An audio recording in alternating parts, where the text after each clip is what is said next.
Apakah Anda orang sibuk? Ada seorang ulama berguru kepada seorang ulama.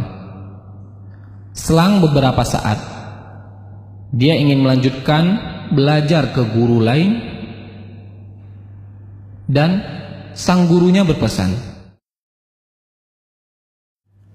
jangan tinggalkan membaca Al-Quran. Semakin banyak baca Al-Quran, urusanmu semakin mudah.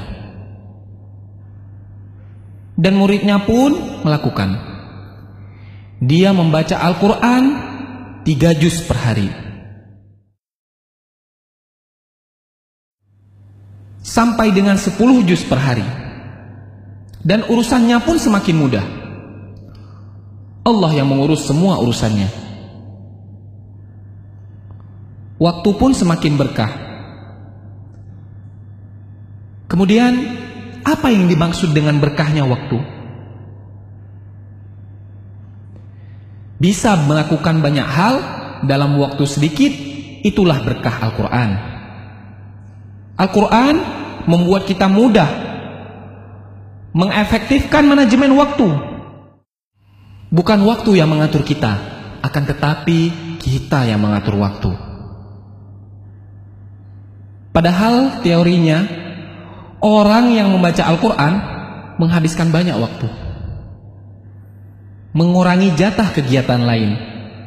Tapi Allah yang membuat itu semua menjadi berkah, hingga menjadi begitu efektif. Hidup pun efektif. Dan Allah akan mencurahkan banyak berkah dan kebaikan kepada kita karena Al-Quran. Dan Allah akan mencurahkan banyak keberkahan dan kebaikan kepada kita karena Al-Quran. Salah satu berkahnya adalah membuka pintu kebaikan dan membuka kesempatan untuk amal saleh yang berikutnya. Dan salah satu balasan bagi amal saleh yang kita lakukan adalah kesempatan untuk amal baik berikutnya. Jagalah Allah, maka Allah akan menjagamu.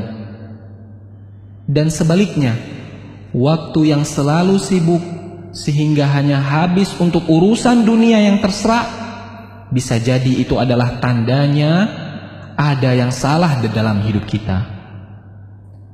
Barang siapa yang bangun di pagi hari dan hanya dunia yang dipikirkannya, sehingga seolah-olah ia tidak melihat hak Allah dalam dirinya, maka Allah akan menanamkan 4 macam penyakit padanya. Yang pertama, kebingungan yang tiada putus-putusnya. Yang kedua, kesibukan yang tidak pernah jelas akhirnya. Dan yang ketiga, kebutuhan yang tidak pernah merasa terpenuhi. Dan yang terakhir, khayalan yang tidak berujung wujudnya. Keberkahan waktu yaitu bisa melakukan banyak amal kebaikan di dalam waktu yang sangat sempit dan sangat sedikit. Selamat membaca Al-Quran dan beraktivitas dengan berkah Al-Quran.